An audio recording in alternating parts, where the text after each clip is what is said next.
According to the American Wind Energy Association, Iowa was first in the nation for generating the most electricity from wind power in 2014. The growing presence of wind turbines in local communities contributed to that achievement, specifically a wind farm in Fayette County. From windmills to wind turbines, wind energy in Iowa has come a long way throughout the years. Clean energy companies like RPM Access are making wind turbines more visible by creating wind farms in Iowa counties. We looked at these areas and we knew that the bigger turbines were available, so we ended up putting a tower that's 100 meters in the air with a 100-meter swept area. So it ended up being a very, very good area for these turbines. Fayette County was chosen for the Hawkeye Wind Farm, which has a total of 15 wind turbines.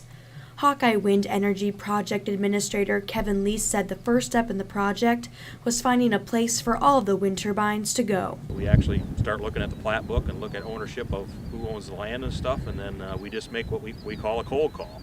So that's like me asking you out for a date.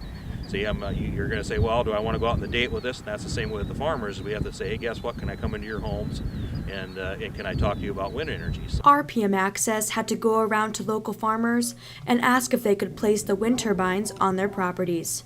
One of those farmers was Kevin Bergman. There's a company that started this up, and they went around to area farmers that they did a survey to see where it was suitable to put these windmills as far as the wind speeds and stuff. If the farmer agreed to the 30-year contract, the company could take some of their farmland to make room for the wind turbine. Believe it or not, a lot of people think that the wind turbines take a lot of property out when, actually good farmland.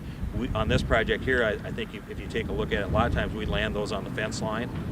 So we take very little. Bergman lost less than an acre of land that he isn't able to farm anymore.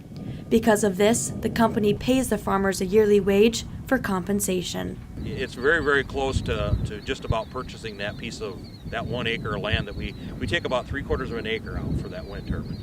And it's just about like buying that piece, that 1 acre every year. They get compensated for it. So it's very, very close to that. Lease says it starts at a fixed rate for the first year, but can increase in following years. Usually the people are fairly receptive to this.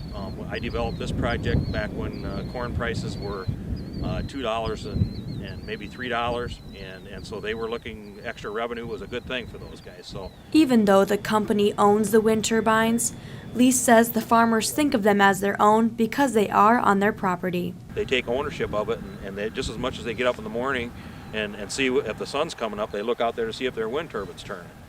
It becomes their little thing to watch. Well, it's a clean renewable energy. It's it hardly affects anybody really.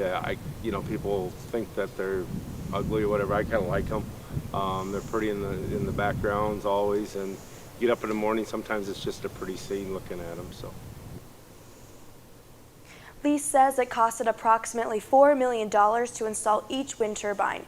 He also says the project will bring in excess of $18 million worth of tax revenue into the counties, which will benefit local school districts.